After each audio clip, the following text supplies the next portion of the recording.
Palabra Suelta. ¿Qué tal? Buenas noches, bienvenidas y bienvenidos. Palabra Suelta con usted aquí por la televisión pública de nuestro país, Ecuador TV, miércoles 5 de septiembre de 2018. Todavía grabando poquito tiempo antes de salir al aire. Este mismo día, miércoles.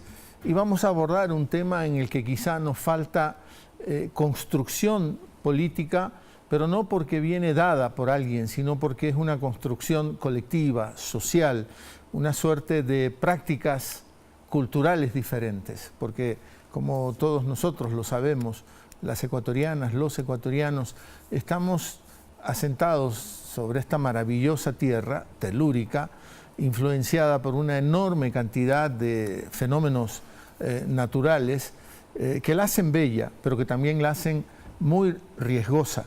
Así que construir política de riesgo en la sociedad ecuatoriana en general es una tarea impostergable en nuestro país. Por eso está con nosotros Christopher Velasco. Christopher es el presidente de ahí lo tiene usted en la pantalla, presidente de la Asociación de Profesionales de Gestión de Riesgo. Ha estudiado el tema desde el punto de vista científico de riesgos y también ha estudiado temas del desarrollo sostenible.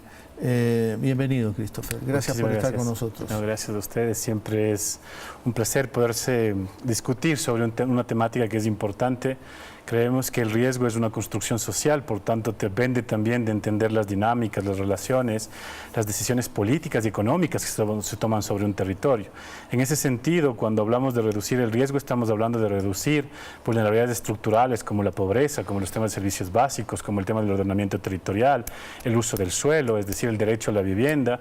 Y en el caso ecuatoriano creo que hemos dado un vuelco importante a partir del 2007, es decir, hay que reconocer que el país tiene una constitución única en el mundo donde incluye como un derecho también el tema de la gestión de riesgos, y en ese sentido sí creemos importante establecer un proceso de diálogo, pero con los actores, para construir una política pública mucho más sostenida, mucho más que beneficie mucho más a la población en esta lógica de desarrollo, pero no solo desde la mirada economicista, sino también desde una mirada más social, más cultural, de recuperar un poco cuáles son nuestras identidades y la forma de nosotros percibir ese riesgo y sobre eso construir una cultura de prevención. Has hablado de la Constitución y tenemos que citar los artículos 389 y el artículo 390 de la Constitución ecuatoriana. Esos artículos son fundamentales en el sentido de que plantea un sistema nacional descentralizado de gestión de riesgos. Y ese sistema nacional descentralizado tiene dos principios. Uno es subsidiario y otro es descentralizado. Por tanto, hay que entender cómo las competencias de los gobiernos autónomos, cómo el Estado desconcentrado en cada territorio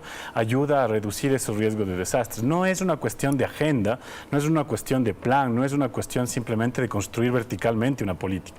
Es cuestión de comprender el territorio. Y creo que ese es el gran desafío que tenemos en el tema de riesgos. O sea, no es solo prepararnos frente a la cuestión de una amenaza, sea sísmica, volcánica, o sea una amenaza en términos de fenómenos hidrometeorológicos, sino más bien es pasar de ese salto más positivista del estudio del fenómeno natural a una cuestión de relación e interrelación sobre la naturaleza y la sociedad en el territorio. Es como lo definiste al principio, ¿no? Es global.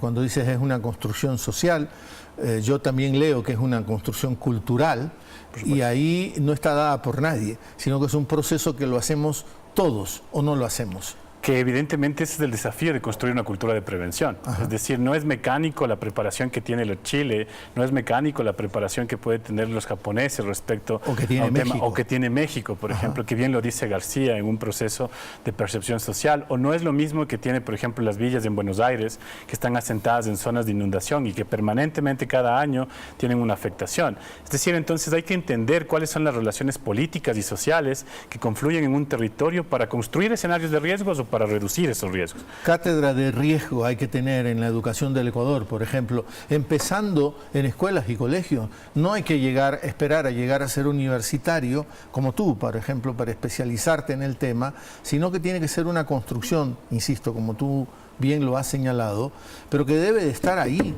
desde la escuela, desde el colegio, para ir construyendo esa cultura del riesgo, ¿no? Sí, creo que deberíamos trabajar sobre la racionalidad que tenemos respecto a la sociedad y la naturaleza. Ajá. Es entender que la naturaleza, no podemos sobrepasar la cuestión de la comprensión de la naturaleza en sus fenómenos.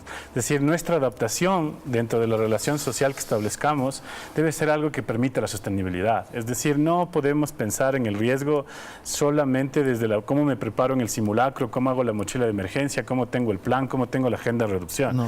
Eso es una cuestión de construcción de política pública muy vertical y estatalista, que no llega a permear en el cotidiano de la gente. Lo que la gente necesita entender es que el presupuesto participativo al que puede acceder por la ley de participación que existe en este país le puede permitir reducir el riesgo de desastres si lo utiliza de manera adecuada, sobre el alcantarillado, sobre la cuestión del talud que podría hacer sobre un deslizamiento. Entonces hay que pasar ese vuelco que es un poco más estatista, más centralista del riesgo, a comenzar a discutir en tema de sociedad. Creo que ese es el desafío importante. Tu formación la hiciste en Europa también. Sí, pero también en una universidad pública como la Estatal de Bolívar, que te hace un proceso de formación desde 1992 para crear ingenieros en gestión de riesgos. Entonces tienes profesionales en el país que podrían mejorar sus capacidades, por supuesto, fortalecer sus enfoques, pero que también tienes gente preparada para poder trabajar estos procesos. Creo que la improvisación entonces también de la conducción en algunos espacios más de toma de decisión política o administrativa de una institución también tiene que discutirse en otros términos. Quizás hay profesionales que deberían vincularse de mejor manera a gestionar el riesgo. Por supuesto, también coincidimos con algunos colegas en otros espacios, de otras formaciones, de otras disciplinas. El riesgo tiene una mirada transdisciplinaria que tiene que confluir sobre la cuestión social. Esa mirada transdisciplinaria también tiene que tener una cuestión de conectarse en la política pública. No es una cosa solo hacer ayuda humanitaria y gestionar el riesgo. Es una cosa de saber cómo está la política económica, es una cosa de entender la política de inclusión social, es trabajar en el tema de educación formal como tú bien lo planteas, pero también es dejar un espacio de participación a los ciudadanos. Pero es también, como tú también lo planteas, la cuestión del desarrollo sostenible, ¿no? Evidentemente. Si queremos hablar de desarrollo sostenible tenemos que asumir todas estas tareas, pero Christopher también ha planteado un tema que ahora se lo voy a trasladar a un científico también. La formación de Christopher también es científica, pero Hugo Yepes, harto conocido por usted, hasta hace no muchos años, le decíamos el dueño de los volcanes en el Ecuador. Pasaba algo en los volcanes del Ecuador, salir corriendo a preguntarle a Hugo Yepes qué es lo que está pasando con esos volcanes, y siempre con un estilo más bien mesurado, tranquilo, desde la cientificidad. Era una voz que nos daba un poco de tranquilidad. Gracias, Hugo, también por estar aquí en Palabra Suelta. No, gracias Javier por la invitación y por la posibilidad de reflexionar sobre lo que implica el riesgo como tal y esa gestión del riesgo que es fundamental, ¿no? Como ya lo ha dicho Christopher, para la sostenibilidad del desarrollo, ¿no? No solo para la seguridad. Pero Christopher lanzó una cosa que creo que también es importante y que forma parte de la educación de todo ser humano, no solo ecuatoriano, ¿no? La naturaleza. Sí. La naturaleza, a veces los seres humanos, este sapiens, se ha creído que puede controlar a la naturaleza, y la naturaleza se ríe un poco de nosotros, Hugo. Siempre, ¿no? Siempre, y en la parte científica, de mucho desarrollo científico también, cuando ya creemos que entendemos cómo funcionan los terremotos, no cuándo van a ser, sino cómo funcionan, el siguiente gran terremoto es una gran sorpresa para los científicos del mundo. Pero claro, ese sapiens, estas personas, sí tenemos una formación, hablando del mundo católico, del mundo cristiano, de haber sido creados en primer lugar y luego a imagen y semejanza de Dios. Entonces la naturaleza siempre estará subordinada. Sí, pero y digo, eso no me funciona, ¿no? No me voy a meter en la hondura religiosa que tú ya has planteado, pero somos humanistas, ¿no? Sí. Y ahí hay otras nociones que debemos de abordar. Sí, ¿no? Obviamente, ¿no? Ahora, volviendo al tema de crear una cultura de riesgos, que es básicamente lo que empezaron a hablar ustedes dos de manera muy interesante, si es que vamos a la educación formal, ¿no? Yo sí me pregunto, en la historia, ¿cómo está incluida nuestra historia de catástrofes? Por ejemplo, nuestra historia, lo que nos enseñaban a nosotros hace algún tiempo ya, era una historia belicista, básicamente, ¿no? Sí. La batalla de tal, el tratado de tal, perdimos tanto, ganamos tanto. Esa historia de límites, por ejemplo. Una historia de límites en donde sería muy interesante ver qué implica el río que dividía los dos territorios, qué riesgos tenía, por ejemplo, ¿no? Pero el poder entender desde ahí que mucha más gente ha muerto por terremotos que por bombas o balas enemigas, que el impacto en el desarrollo nacional ha sido mucho mayor por un fenómeno natural como fue en 1987 con el terremoto que destruyó el oleoducto, que era nuestra arteria económica porque no teníamos ni remesas ni teníamos tampoco una gran recaudación tributaria. El impacto de esto es mucho mayor que cualquiera de las medidas o crisis mundiales o nacionales. Sin embargo, nuestra capacidad de leer esto correctamente y de darle la importancia que tiene esto es muy limitada y muchas veces nos quedamos pensando en la amenaza, con miedo de la amenaza y con la esperanza de predecir la ocurrencia de un evento para salir corriendo, ¿no? Pero no vamos a llevar con nosotros ni a la ciudad que la implantamos ahí, ni a nuestra inversión de toda la vida, ni a nuestro medio de vida, porque ahí también están nuestros medios de vida, ¿no? Por mucha tecnología que tengamos. Por mucha tecnología que tengamos. Sí, y esto es lo que humildemente, digamos, tenemos que reconocer. Puede estar creciendo exponencialmente la tecnología, pero nunca va a ser suficiente frente a la naturaleza. Así es, ¿no? Y no solo que la tecnología de lo que ahora lo entendemos y más, y ya todos nuestros hijos son millennials y hablan de la tecnología de la comunicación, ¿no? La tecnología de la construcción ha demostrado a la saciedad la falta todavía que tiene para poder enfrentar adecuadamente un terremoto. Mencionaste, perdona, sí. dale. No, termina tú la idea. Sí, no, y que no solo el tema de la amenaza de que el sitio donde esté implantado nuestro edificio se mueva, sino también la poca capacidad que todavía tenemos para entender que el asentamiento está relacionado a un territorio que tiene unas vulnerabilidades específicas que yo las llamo vulnerabilidades por localización, frente a las vulnerabilidades por condición o las políticas o las estructurales, como también ya lo mencionaba Cristian, ¿no? Entonces, el poder entender que cuando uno se asienta en un sitio está aceptando un riesgo, y eso es algo que todavía falta porque lo principal me parece a mí es que no estamos entendiendo el riesgo, no estamos dimensionando lo que eso significa y al no dimensionarlo no tenemos una claridad de lo que implica, de lo que impacta y por lo tanto no tomamos medidas de las magnitudes que representan el riesgo y la posibilidad de disminuirlo al menos un poco, ¿no? Ahora, Christopher, la pobreza también ha justificado muchas cosas en esta ausencia de la dimensión del riesgo. Es conocido, bastante conocido también, que por ejemplo en muchas de nuestras ciudades hay asentamientos humanos que no deberían de estar ahí y solo se justifican por la pobreza. Yo creo que hay una condición estructural. Y es decir, lo que Ulver Beck llamaría la sociedad del riesgo. Es decir, lo que establece también que el riesgo está diferenciado también por clases sociales, está diferenciado por una condición del modelo económico que estamos implanteando en un territorio y las externalidades que este genera. Es decir, un país primario exportador como el Ecuador tiene centrado toda su fuerza laboral, a veces un trabajo inadecuado, en bananeras, en florícolas, en camaroneras, en grandes empresas que lo que sitúan es a los márgenes de las grandes ciudades, asentamientos de poblaciones que trabajan en estos medios de producción. Entonces, lo que se dice es el riesgo debe ser bien lo dice Hugo, hay que comprender mejor el riesgo, pero no hay que comprenderlo solo desde el lado científico positivista de la amenaza, sino desde la relación social que tenemos. Entonces, la percepción social del riesgo es importante para establecer política pública. La pobreza, ¿por qué es un condicionante estructural respecto al riesgo? Porque un fenómeno como un terremoto, como una erupción volcánica, como una inundación, no tiene la misma capacidad de resiliencia que tiene una persona en condición de extrema pobreza a la que tiene un estrato que puede entenderse desde un estrato mucho más alto económicamente con mayores capacidades de recuperar. Entonces la afectación, la ciclicidad de los fenómenos hace que también los procesos de movilidad social ascendente que se establezcan por los estados o por las mismas sociedades vuelvan a recaer por la afectación de un fenómeno como una inundación o una erupción. Entonces la pobreza se perpetúa y para poder sacar de esa pobreza a la gente tenemos que hacer medidas que también consideren el riesgo. Es decir, el bono de desarrollo humano se entrega a las personas en extrema pobreza, pero tienes un bono de emergencia si a esas personas les tienen una afectación, un incendio, una cuestión de una inundación, una cuestión de una sequía, lo que sea, tú tienes un bono que podría trabajar ese tema. Esa mirada de asistencialismo del Estado no permite romper los temas estructurales.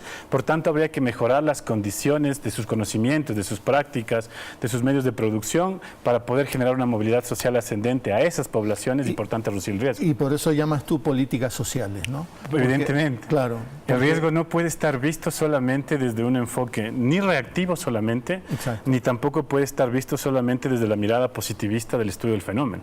Debe tener una interrelación social, porque podemos hacer el mejor plan de emergencia, el mejor plan de contingencia, podemos tener el mejor sistema de alerta temprana, el volcán mejor monitoreado casi en todo el centro de Latinoamérica es el Cotopaxi. Puedo tener una claridad de cuáles son los indicios que me da de la actividad volcánica, pero el nivel de preparación de la gente es una cosa que responde a un tema cultural, a un tema social, a una interrelación de esa población, y ahí cruzamos las varias y diversas identidades que nosotros tenemos en el país. Ahora, está también el científico Hugo Yepes, ¿no? Y tal vez en el cortito tiempo que por ahora hemos empleado con Hugo, quizá deja la sensación de que somos pesimistas, hay un determinismo como pesimista. Yo mismo planteaba, ¿qué podemos hacer frente a la naturaleza? Es cierto eso, ¿qué podemos hacer frente a la naturaleza? Pero creo que sí hay algunas cosas que se pueden hacer. Podemos generar resiliencia. Ajá. Podemos generar esa capacidad de adaptarnos frente a ese riesgo que conocemos y esa capacidad de superar un evento adverso. La resiliencia desde la psicología o la resiliencia desde los temas más sociológicos tiene la capacidad de que las poblaciones entiendan de mejor manera cómo interactuar con lo que son recursos. Un río, por ejemplo, no puede ser visto como una amenaza solamente, tiene que ser visto como un recurso, claro, porque de ahí sacas el riego, porque de ahí sostiene los medios de producción, o sea, tiene que ser visto también como la posibilidad de intercambio y comercio que puede establecer. Hugo Yepes, en las erupciones volcánicas, nos enseñó que no era todo una desgracia, porque nos dijo, no sé si lo recuerdas, Hugo, esas cenizas volcánicas iban a enriquecer esas tierras, así que algo bueno sacábamos. Claro, por ejemplo, el proceso eruptivo del Tungurahua. Es decir, ese proceso eruptivo del Tungurahua te deja unas lecciones aprendidas. Ajá. Y te dice, claro, la afectación ahora a los medios de vida que son agrícolas, que son ganaderos, vamos a tener una cuestión de dentro de un tiempo de mejoramiento de esos suelos, pero también de unas capacidades de la gente de convivir con el volcán.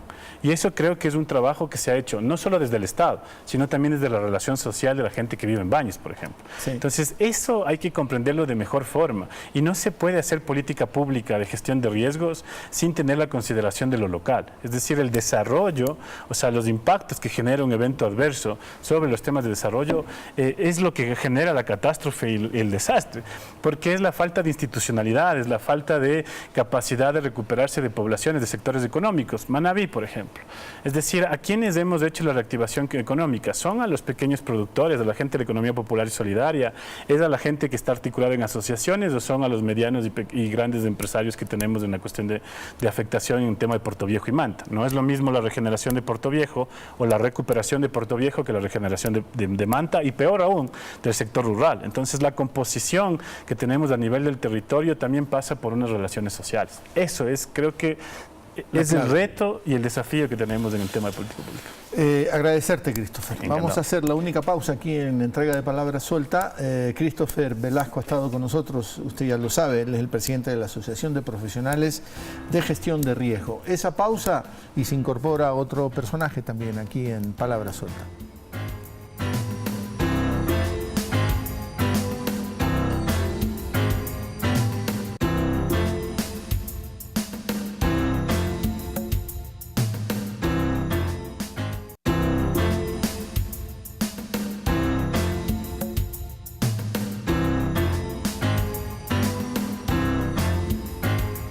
Estamos de vuelta con esta entrega de Palabra Suelta y se ha incorporado a esta mesa el legislador, asambleísta, presidente de la Comisión Económica de esa asamblea, el Poder Legislativo, Pavel Muñoz. Pavel, gracias por estar aquí, bienvenido. Javier, muchísimas gracias, un saludo para ti, para Hugo y evidentemente para quienes pueden ver el programa. Bueno, tú sí estabas escuchándolo a Christopher Velasco, con toda esta visión más global del tema de riesgo. Por supuesto, no te voy a hacer preguntas sobre por qué los terremotos, las capas que chocan, por qué las erupciones, pero sí hay una lógica política económica que va a facilitar o no que asumamos una cultura sobre el tema de riesgos. ¿Tú cómo lo estás viendo? Tú desde la Asamblea, ha habido en los recientes días unos cambios, por ejemplo, juntar la Secretaría de Riesgo con el Ministerio de Defensa, a priori, por lo menos yo me arriesgo a decir eso, apunta a debilitar a esa Secretaría de Riesgo. ¿Tú cómo lo ves? Lo veo de la misma forma y evidentemente para confesarle a la ciudadanía que cuando conversamos contigo, con la producción sobre el tema, les decía, estando Christopher, estando Hugo, evidentemente no soy el experto para hablarle de los temas de riesgo, pero sí que entiendo muy bien, digamos, el diseño institucional y cómo un Estado puede, desde su propio diseño institucional, potenciar una materia, puede ser el tema de riesgos, como puede ser el tema de justicia, como puede ser el tema de deporte u otro, o puede limitarlo. Y en este caso me parece que las últimas decisiones en materia institucional limitan algunos temas. Podemos en algún momento poner algún ejemplo, como puede ser el caso de la eliminación del Ministerio de Justicia y cómo esto deja en el aire una consigna absolutamente válida y que ha sido una demanda histórica de los grupos de mujeres en el país, que es, por ejemplo, tener un sistema de atención para la violencia contra las mujeres. Eliminas de ese ministerio y eso queda en el aire. Digo, perdón, tomo este ejemplo para de alguna u otra manera traspasarlo también al tema de riesgos. Si hicimos un avance en el Ecuador y el diseño del gobierno, que al final es el diseño del Estado porque es la función ejecutiva, y se le dio importancia a la gestión de riesgos vinculada con la planificación. Creo que hay que hablar, no sé si no se ha topado mucho el tema de la gestión descentralizada que supone esto, que eso también es un gran reto, ¿no? Porque si tienes un nivel nacional que tiene una rectoría, pero los operadores muchas veces son los municipios, 221 en el país que tienen distintas capacidades, tienes más bien que fortalecer esto desde la transferencia de no solamente recursos, sino capacidades. Y creo, para cerrar esta primera idea, que con la decisión de eliminar la Secretaría Nacional de Gestión de Riesgos, debilitas eso y vuelves a un esquema anterior, que ni siquiera creo que está del todo claro, si vuelves a una lógica de defensa civil, si aquí mismo le da esa competencia, qué pasa con la relación entre el gobierno nacional que tiene esa competencia y los gobiernos provinciales o municipales que hacen una gestión subsidiaria de la misma. Así que me parece que en su conjunto yo advierto que no es una decisión favorable para potenciar esta competencia. Estuviste también en Semplades. Sí. Y desde ahí se tiene como una película global, desde una lógica económica, de lo que está pasando en un contexto, en este caso el ecuatoriano. ¿Tú qué estabas viendo de ahí? ¿Estábamos asignando los recursos suficientes para ir construyendo una potente Secretaría de Riesgo? Me tomo un minuto solamente para detallar esto, que es un elemento, además este programa lo permite muchas veces, un elemento conceptual. Esta es, si puedo mostrarlo a la cámara, queda muy reducido, pero esta es la estructura que tenía la función ejecutiva en el año 2006. Ahí te están ponchando bien cerrado, ¿Qué ¿no? quiero decir con esto? Que fíjense en que es abultada y tiene estas características. Básicamente una importante distancia entre la presidencia y un conjunto de organismos adscritos en ese momento, y finalmente estas que están encerradas en rojo eran un conjunto de entidades adscritas. El organigrama con el que se termina en el año 2017 es uno de estas características, que tiene algunos principios, y esos principios son, por ejemplo, que fortaleces la planificación, que hay unas cosas que se llaman ministerios y hay otras que se llaman secretarías, por ejemplo, y alguien puede decir, bueno, pero ¿es solamente el nombre? No, porque eso está asociado con un concepto. Cuando tú tienes un ministerio, estabas haciendo un eje, si uno se quiere, sectorial del tema, ¿cierto? Es decir, la salud es el sector salud, como puede ser el sector educación, como puede ser el sector deporte, como puede ser el propio tema de la defensa. Pero riesgos como planificación son competencias transversales. Al final, digamos, si es que esta no es una competencia que tiene que estar incluso arriba en el organigrama, ¿no es cierto? Buscando que se transversalice para que haya gestión de riesgos tanto en el MIES como, ¿qué te digo?, en el tema tema de la defensa. Se ha anunciado ahora mismo, por decirte algo, la eliminación del Instituto Espacial, que alguien cree que es el instituto que mandó ese fallido satélite al aire, el Pegaso, pero es el que maneja, por ejemplo, información satelital, fundamental para hacer una política de riesgos. Y si no potencias eso, más bien lo debilitas, yo creo que vas en contrasentido a lo que se buscó últimamente, fortalecer la competencia y terminar debilitada. Solo termino eso. Si al final lo que tú dices es cambias a una instancia adscrita, que efectivamente estás disminuyendo, ¿el ahorro es lo suficientemente significativo para que tomes la decisión? Yo creo que no. Estás debilitando a la institución. Eso nos advertía Christopher Velasco, ¿no? No es un problema de asignación solo de recursos. ¿Qué estás haciendo al final del día? Estás produciendo un debilitamiento institucional. Nos guste o no, cuando tú tienes un ministro, una secretaria nacional de riesgos, digamos, tiene esa tarea. Si tienes mañana un director general de riesgos, no pesa lo mismo. Y sería odioso creer que solamente es un tema de jerarquía, pero muchas veces la jerarquía sí está asociada con el peso que le vas a dar a esa competencia para que te terminen haciendo caso en las otras instancias gubernamentales. Si bajas de esto, digamos, una instancia dependiente, puede ser el caso nuevamente de, fijémonos, antes teníamos, ¿no es cierto?, minas, lo conoce seguramente Hugo, minas de energía, petróleo, en un solo ministerio. Y los ministros que tuvimos fueron generalmente ministros de petróleo o ministros de energía, con lo cual atendían una tarea y no otra. Esto pudiera terminar pasando con esta competencia que, según donde quede, habrá que ver, ¿no es cierto?, si el ministro tiene la vocación para potenciar eso o va a potenciar más bien otras en términos institucionales. En teoría es al Ministerio de Defensa. Lo que se ha dicho inicialmente. Y la gran pregunta es el momento que tenga que definir el Ministerio de Defensa entre asignar recursos para potenciar el tema de riesgos o, digamos, repotenciar el material bélico disuasivo, ¿qué opción va a tomar? Muy probablemente la segunda, con lo cual son otros elementos que coadyuvan en el sentido de que lastimosamente, y Hugo lo puede seguramente constatar, el mapa de riesgos del país no es un mapa menor, digamos, tenemos riesgos en todos los lados, por lo tanto una adecuada planificación para tener planes de mitigación de esos riesgos son fundamentales. Hugo Yepes también con nosotros, usted lo sabe. No te quiero limitar al área puramente científica, Hugo, porque entonces se podría creer que un científico no habla de política, ¿no? Y eso es una mentira, eso es una falacia. ¿Cómo estás viendo tú, Hugo, la estructura actual? ¿Cómo la estás viviendo? ¿Qué percibes tú? A ver, tomando lo que decía Pavel, ¿no? La estructura del Estado lo que hizo es precisamente reorganizar estos temas. Sin embargo, para mí sí adoleció en este tema de riesgos de un gran problema, que lo puso bajo la coordinación del Ministerio de Seguridad. Por lo tanto, implicando que esto era un tema de seguridad, de defensa, de reacción, y estaba junto con la policía, con Fuerzas Armadas, etcétera, cuando todos los conceptos que hablamos en la primera parte del programa son temas de desarrollo y en donde la coordinación debería estar ya sea transversalmente, y por eso muy complicado el encasillarlo en un solo tema, pero en los temas sociales o en los temas de la producción, ¿no? ¿Por qué? Porque si es que pensamos, de nuevo, tomando como ejemplo o poniendo y aprovechando la condición del presidente de la mesa de los temas económicos en la Asamblea, pensemos un poquito no únicamente en el tema económico. ¿Cuánto cuesta un terremoto en Quito? ¿Estamos en capacidad de dimensionar eso, de pensar eso?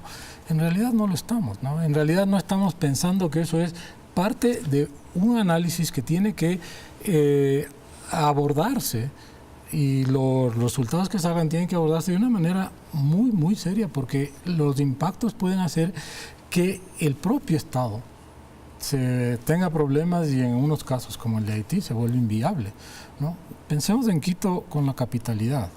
¿Qué significa un impacto en las decisiones políticas? No solo en los costos, ¿no? ¿Qué significa en el tema de todo lo que Quito aglutina como núcleo no solo político sino económico del país? Y Quito está sobre una falla geológica, ¿no? Entonces, eso no se lo ve desde la seguridad, sino desde el desarrollo y fundamentalmente desde la sostenibilidad del desarrollo. Y claro, estos temas del riesgo son tan complicados o más complicados todavía que los temas de la amenaza natural misma, ¿no? Cuando Christopher decía, bueno, aquí hay problemas estructurales, y tú también lo implicabas, Javier. Decía, bueno, donde hay problemas estructurales, donde la pobreza está presente, los impactos son mayores. Pero acabamos de demostrarlo en el terremoto del 2016 que no es así. Hemos hecho un estudio muy de detalle, muy intenso en Puerto Viejo, en donde la mayoría de las construcciones son de 1 y 2 pisos, y muchísimas, igual la mayoría de esas construcciones de 1 y 2 pisos son construcciones pobres, informales, que han estado ahí con circunstancias de falta de resolución en su desarrollo social económico. Sin embargo, el impacto mayor, pero con mucho, es en el tema consolidado del casco comercial, donde hay más inversión, con unas diferencias brutales. Las edificaciones de 1 o 2 pisos tuvieron un impacto de alrededor del 8%, y de los cuales colapsaron o recibieron una orden de demolición el 1.6% de las 80.000. De esas, y en cambio, aquellas que tenían 5 pisos o más, el impacto fue del 60%. Y se cayeron o tuvieron orden de pérdida total o demolición el 20%. Entonces, esto no fue un impacto, no fue un terremoto de los pobres, aunque sí hubo mucho más globalmente, muchas más cifras de tanto estructuras como incluso la gente afectada en esta zona. Pero fue mucho más grande porcentualmente en esto, que además representa los medios de vida de los otros. Pero puedo yo añadir entonces una variable, la ancestral, quiero decir, las construcciones que respondían a unos saberes ancestrales ahí en Puerto Viejo resistieron más que las supuestas que respondían a conocimientos más modernos.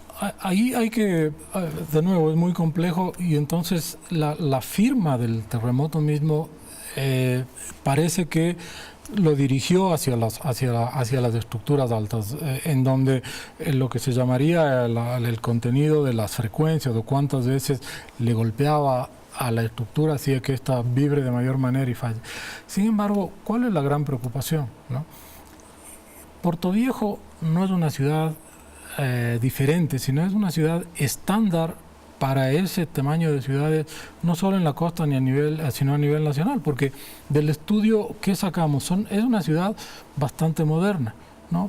La parte del casco histórico central es muy pequeñito, como es reducido en casi todas nuestras ciudades, a excepción de Quito. Es una ciudad en la cual la construcción a altura empezó a desarrollarse justamente con el boom petrolero.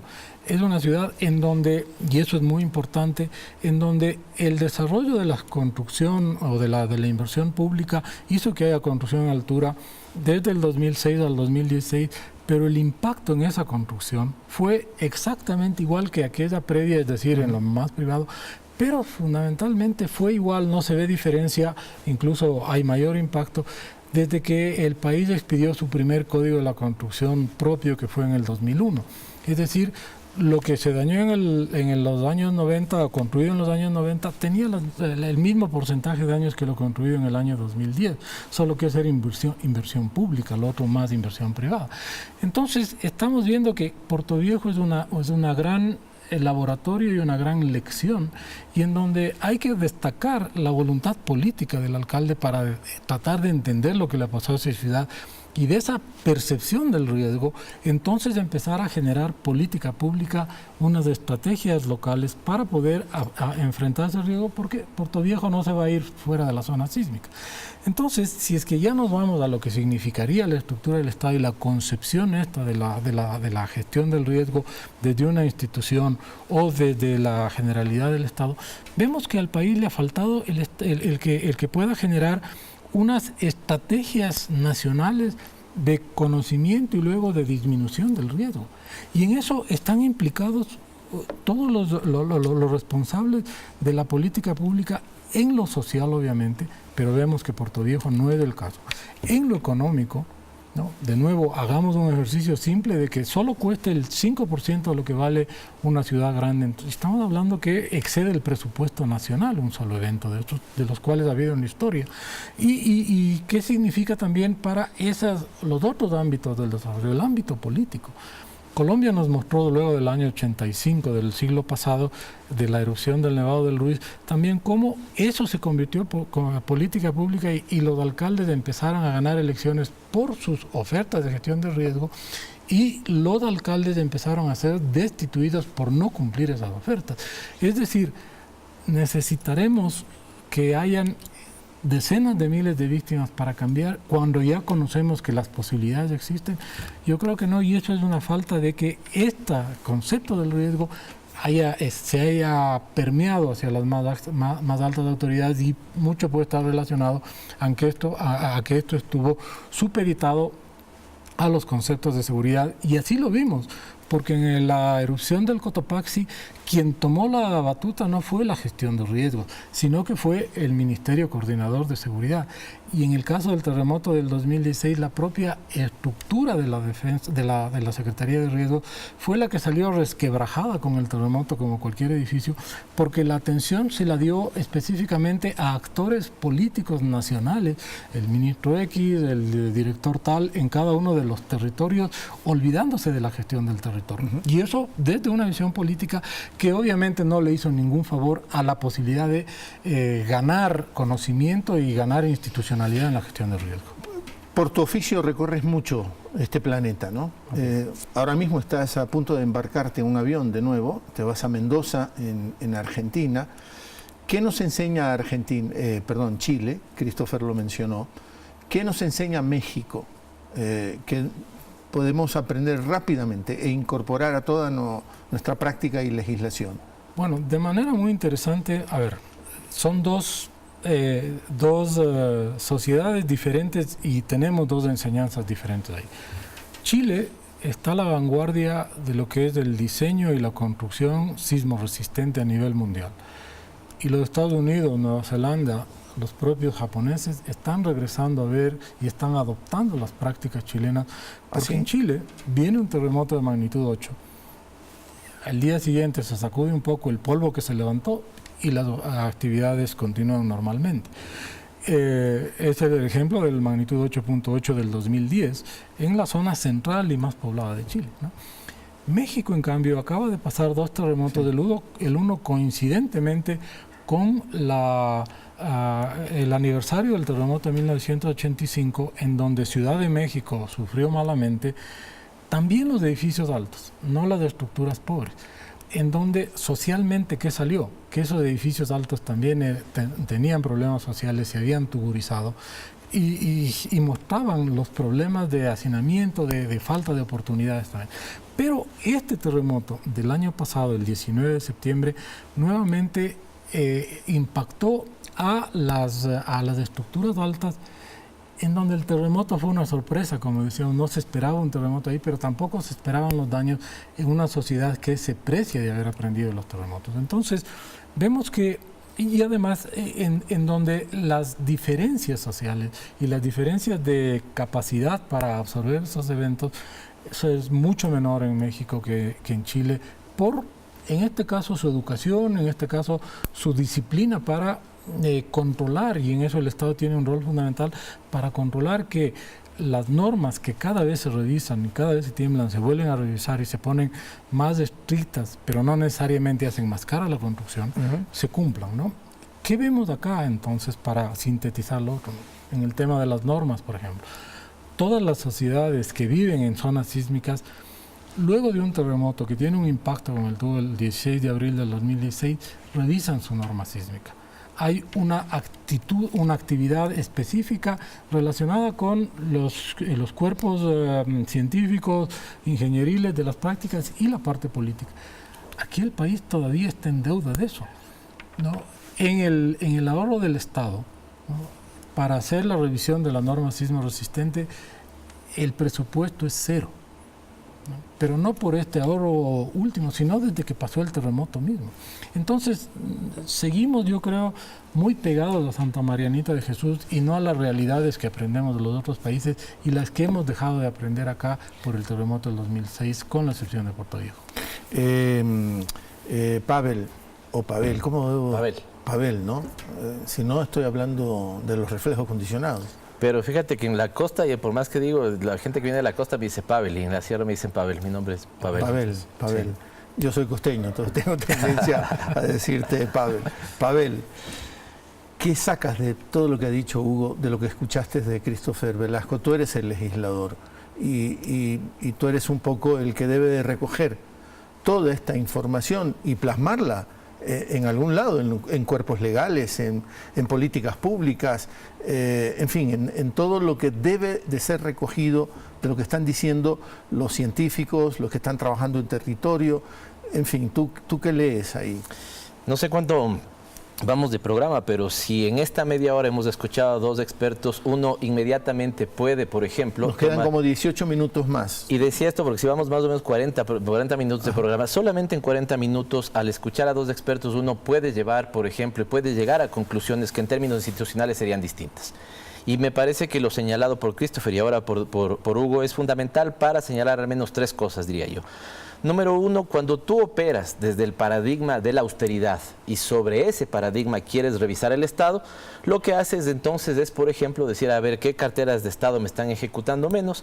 Ninguneas algunas de ellas, ¿no es cierto? Y dices, entonces, a ver, yo cierro deporte, que al final, ¿qué me está haciendo? ¿Sí? Y no te das cuenta los impactos que pueden tener, por ejemplo, en la identidad nacional, ¿no es cierto? La materia, el tema de deporte bien llevado. Eliminas, por ejemplo, el tema de justicia o eliminas, por ejemplo, el tema de riesgos. ¿Qué estás operando ahí? Estás operando con un principio, el de la austeridad. Y frente a eso tomas una decisión. Y me parece que la decisión, insisto, de convertir esto en una dependencia del Ministerio del Interior, como del Ministerio de Defensa, como bien lo dice Hugo, ¿no es cierto?, debilita aún más si es que esto estaba debilitado. Número 2, escuchándole a Hugo. La Constitución, y fíjate que en esto justamente un arquitecto vinculado con la planificación urbana, sobre todo, tuvo mucho peso. Me refiero a Fernando Cordero, cuando se diseña el sistema de competencias del Estado, que es una cosa bien interesante, porque si comparamos con la del año 98, esa competencia decía básicamente, estas 4 competencias son nacionales. Por lo tanto, todo lo demás puede ser descentralizado. Y operaba bajo una lógica de demanda. Es decir, el municipio te decía, municipio X te decía, yo quiero asumir salud, ok, tenga. El municipio Y te decía, yo quiero asumir educación, ok, tenga. Entonces había una lógica caótica. Y cuando la Constitución del 2008 ordena y dice, a ver, hay un nivel nacional, hay un nivel intermedio que es provincial, hay un nivel local que es sobre todo municipal y también las juntas parroquiales como nivel de gobierno, dice, todos tienen la competencia de planificación y ordenamiento territorial. ¿Qué está planteando ahí? Está planteando que la planificación sectorial, que puede ser la de educación, la de industrias, la de turismo, la de salud, se juntan con el ordenamiento y la planificación territorial. Y si el Ecuador tiene una materia en la que no ha trabajado adecuadamente, es justamente en esta, planificación y ordenamiento territorial. ¿Qué deberías hacer tú? Entonces, para tomar una decisión sobre la propia lógica del sistema nacional o el sistema descentralizado de riesgos, ver cómo la potencias, ¿no es cierto?, para que te ayude a que esa planificación sectorial se potencie con ordenamiento territorial y el ordenamiento territorial tenga el principio de gestión de riesgos incorporado. Digo esto porque entonces uno puede decir, bueno, si mi decisión política es eliminar la Secretaría de Riesgos, ¿dónde la llevo? Y una opción que hubieras tenido para potenciarla, siguiendo a Hugo, puede ser incluso, digo, vuelvo sobre este tema, aquí tú tienes, por ejemplo, la Secretaría de Planificación. Entonces, ¿por qué una idea no fue que sea un Instituto Nacional de Riesgos adscrito a la Secretaría de Planificación? Si hoy para planificar tienes, y yo creo que deberías tener 3 cosas, una de ellas sí la tienes, las otras 2 no, información estadística y de censos, el INEC, y esto está adscrito a planificación, entonces te está dando buena información para planificar. Deberías tener, y ahí el caso mexicano me parece que es emblemático, ellos juntan la información estadística con la información geográfica. Ya, aquí en cambio está nuevamente en el IGM, ¿no es cierto? Y ha sido manejado bajo una lógica, no sé si el término pueda ser bien entendido, pero más militarizada, digamos, ¿cierto? E incluso a veces asociando la información geográfica con las necesidades de la defensa nacional. Pero más bien lo que tú necesitas es esa información geográfica para juntarle con los números, con la estadística, los censos, y entonces que te dé una mejor visión. Y a esta pudiera incorporarse una visión civil. Una visión, 1, civil, y 2, más completa de la planificación. Y 3, entonces ahí una opción, digo, no sé si es la única, pero una opción hubiera sido que tú eleves a ese nivel entonces el tema de la gestión de riesgos. Pero si me permite un segundo, Pavel. Claro.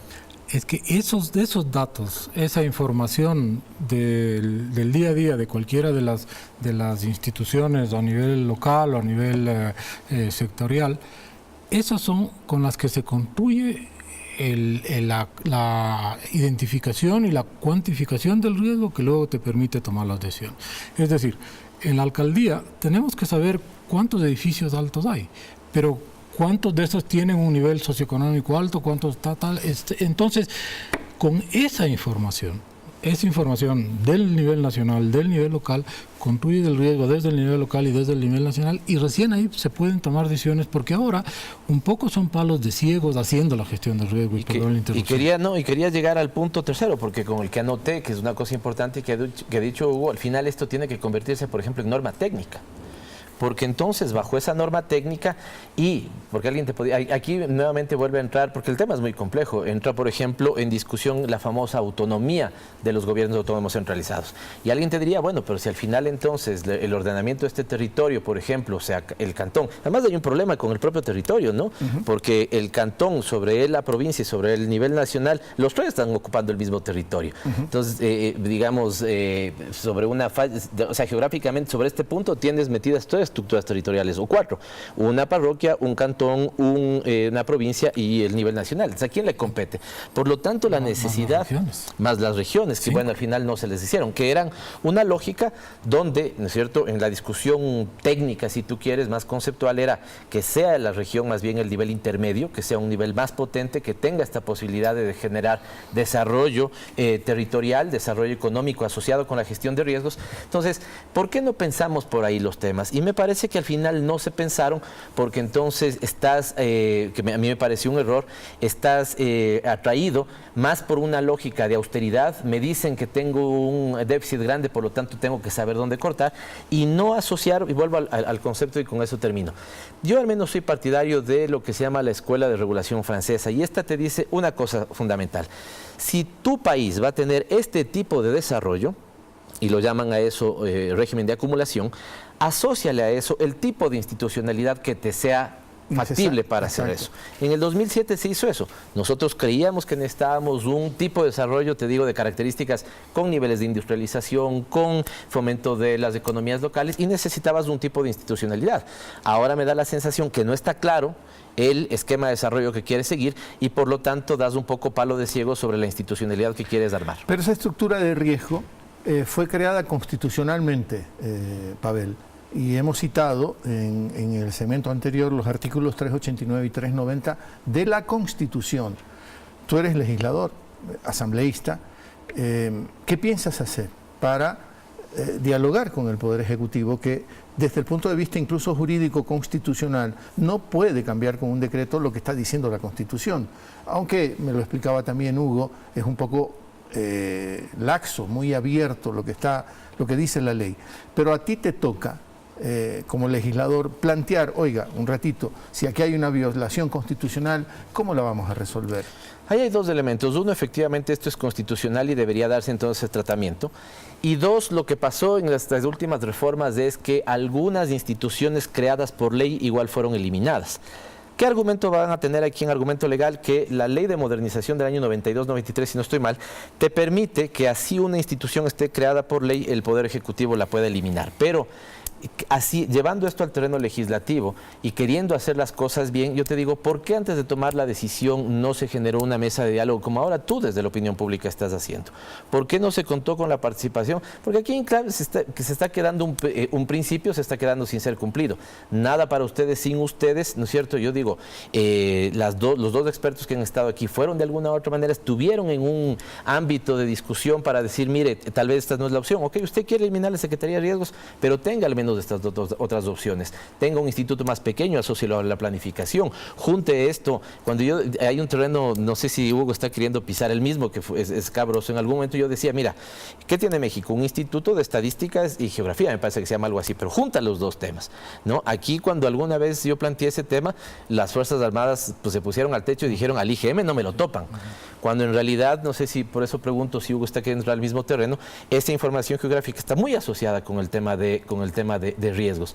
Entonces, ¿qué tipo de institución necesitas? Nuevamente llevarle al terreno militar cuando estamos entendiendo que sobre riesgo será mañana el desastre y por lo tanto salgo a atender, o debemos entender que sobre un potencial desastre lo que tiene es que la planificación, evitar el desastre con una lógica de normativa constructiva o lo que fuera distinta. ¿Quieres pisar ese terreno minado, Hugo?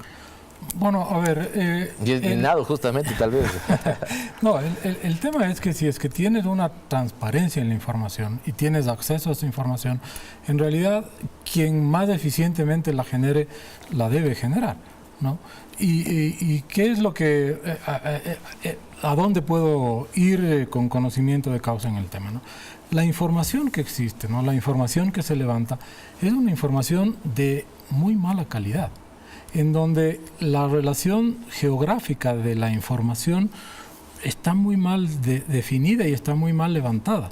Es decir, en el caso del terremoto específicamente, ¿no? Se cayó este edificio y hay que reportarlo, entonces quien levanta la información se para en la esquina de al frente y le está viendo al edificio, pero resulta que el punto geográfico es de donde estaba parado, no del edificio que se cayó. Entonces, para hacer la cuantificación del riesgo y para tomar decisiones sobre eso, tienes que empezar a averiguar qué pasó porque no te contrata la información con la realidad. Pero la información que tú nos diste hace poquito sobre Portoviejo, para desvelar que no era tan exacto que los sectores pobres necesariamente son los más golpeados, que también había un impacto en los sectores que podríamos llamar más ricos. Sí. ¿La has levantado como parte de la Politécnica Nacional? Sí, un grupo de investigadores lo hemos hecho, en donde hubo que pasar cerca de 8 meses antes de hacer cualquier análisis solo arreglando la información. Ya, pero esa información ¿a dónde va? No. ¿Qué va a alimentar? ¿A dónde se va a ir esa información? ¿A qué institución se va a ir para que tome? Nos acabas de advertir, con mala información se toman malas decisiones. Es un problema también de información. Entonces, ¿a dónde se va la información que ustedes levantaron? Claro. Esta es una información que está en el municipio de Portoviejo, ¿no? Y que tiene otras ventajas también de arreglar la información de manera específica, por ejemplo, que este levantamiento de la información, usando las técnicas satelitales, usando las técnicas modernas, más la constatación con el catastro, con el levantamiento de daños por el propio IGM, con una serie de otras fuentes de información, con el MIDUBI, con los grupos que estuvieron ahí, lo que encontramos es que habían unos 10.000 predios o un número específico de miles de predios físicos constatados directamente que no estaban catastrados.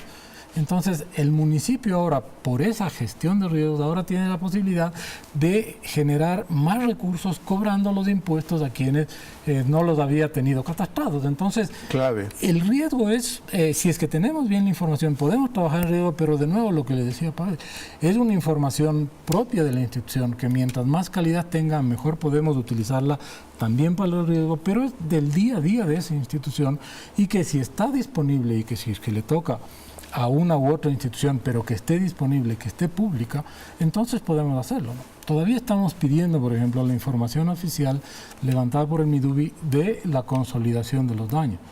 No es pública, no está, ya se perdió.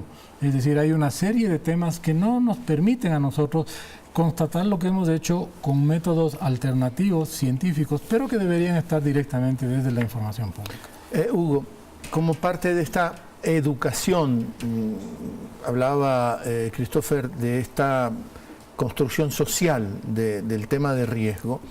¿Qué papel le toca a los medios de información? Preciso la inquietud. Está bien que Portoviejo se levante a partir del terremoto, pero a mí me da la impresión de que los medios hemos privilegiado, por ejemplo, el soterramiento de cables para que Portoviejo luzca más bonita una vez que se recupera el centro histórico. Pero es el tema más importante, el soterramiento de cables. A ver, y puedo hablar por el conocimiento que adquirí en los 2 últimos años trabajando permanentemente en Portoviejo. Portoviejo ya estaba en un proceso de regeneración urbana, en donde viene el terremoto y el terremoto entra en el proceso de generación urbana y no se cambian todas las agendas para atender el terremoto, sino que se entienden cuáles son los problemas y se empieza a tratar de mejorarlo. Sin embargo, es un tema en el cual falta todo el acompañamiento del Estado para, por ejemplo, decir, bueno, no solo que hay que soterrar los cables, sino que estas son las normas por las cuales se van a hacer la verificación de los edificios que no se cayeron y se va a hacer el reforzamiento de aquellos que sufrieron y se van a construir los nuevos. No, porque son normas, de nuevo, desde el nivel nacional que tienen que ser adoptadas por el nivel local y establecidas además con las especificidades del territorio, que en este caso sería el tipo de terremotos que viene y el tipo de suelo que tiene.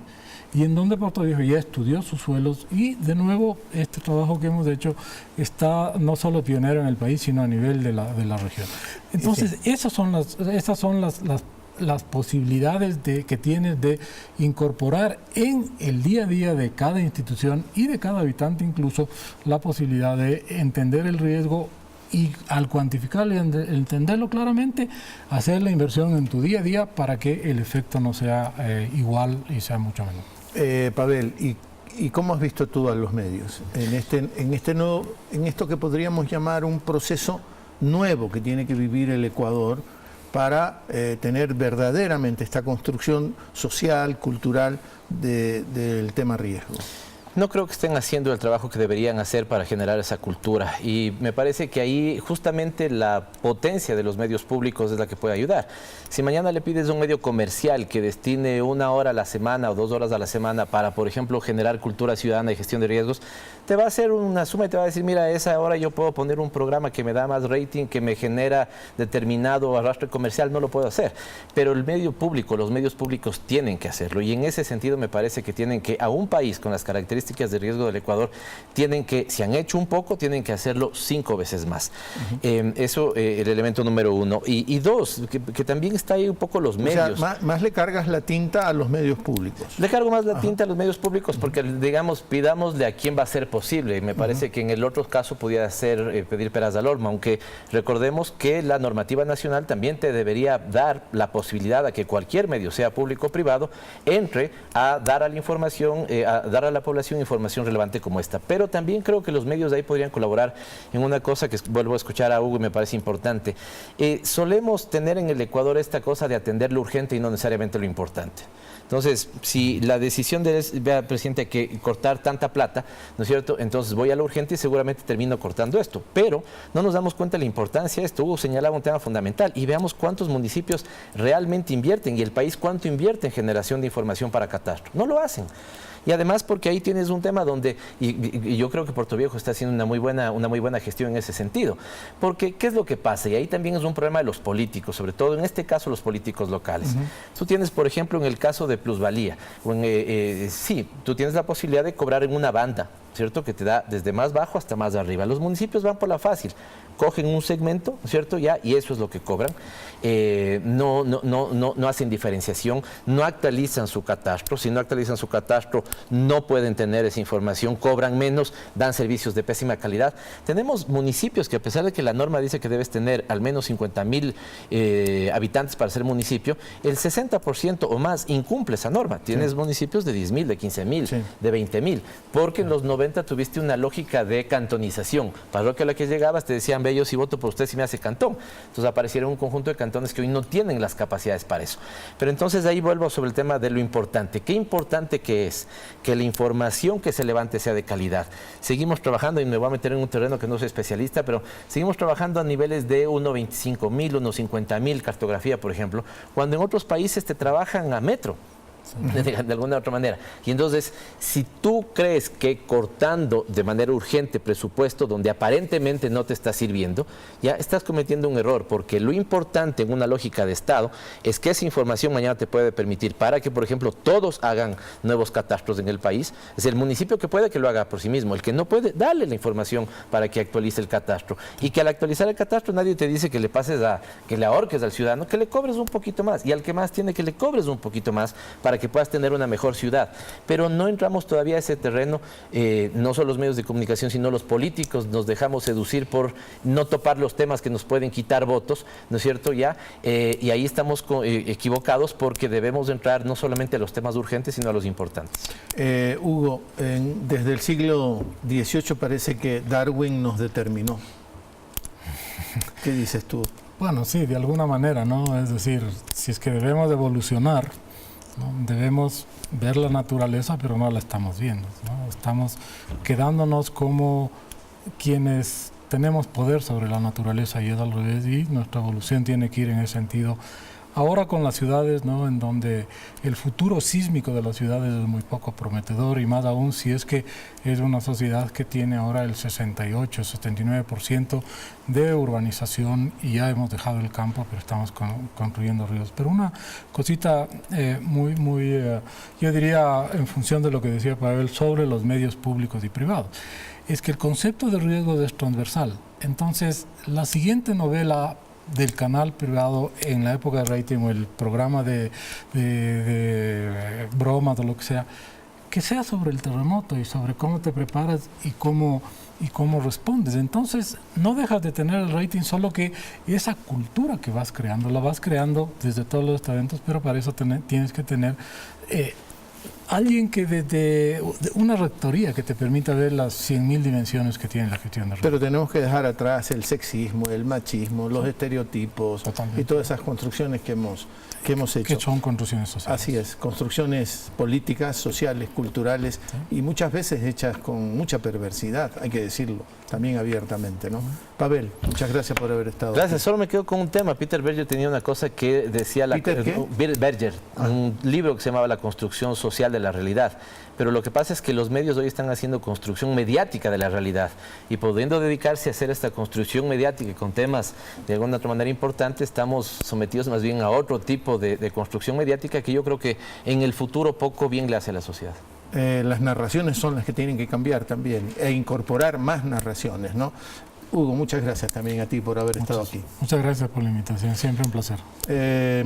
Christopher Velasco, Pavel Muñoz y Hugo Yepes han hecho este encuentro de Palabra Suelta para usted. Siempre le agradecemos la compañía, pásela bien.